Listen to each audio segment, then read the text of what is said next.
कबुतरांना कुणीही दाणे टाकू नयेत.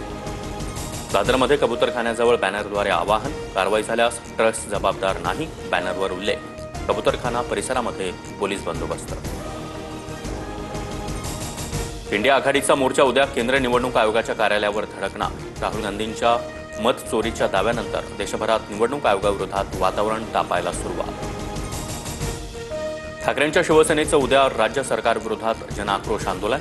महायुती सरकारमधील भ्रष्ट मंत्र्यांमुळे राज्याची बदनामी होत असल्याचा आरोप. ठाकरेही मोर्चात सहभागी होणार.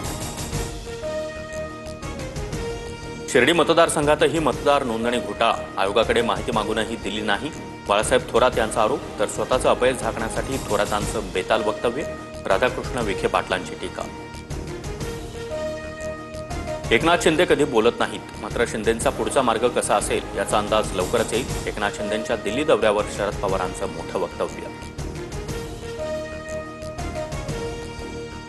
ठाकरे बंधू एकत्र येण्याबाबत इंडिया आघाडीमध्ये कुणालाही आक्षेप नाही. महाविकास आघाडी ही विधानसभा निवडणुकीसाठी तयार झाली. मुंबईत महाविकास आघाडीशिवाय ठाकरे बंधू एकत्र लढू शकतात, संजय राऊतांचे संकेत. प्रांजल खेवलकर पार्टी प्रकरणी महिला आयोगाचं पोलीस महासंचालकांना पत्र. दबाव टाकून महिलांना बोलावलं का? एसआयटी मार्फत चौकशी करा, महिला आयोगाची मागणी. तर मानवी तस्करीचा प्रकार असल्याचाही दावा.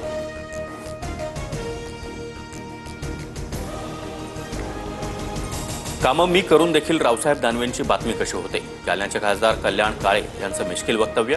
तर उत्तर देताना पाय आपटत आपटत दानवेंकडून स्वतःच्या कामांचा दाखला.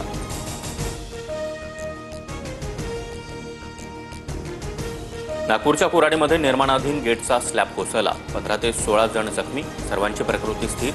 महालक्ष्मी मंदिराजवळ मुख्य प्रवेशद्वाराच्या बांधकामावेळी दुर्घटना.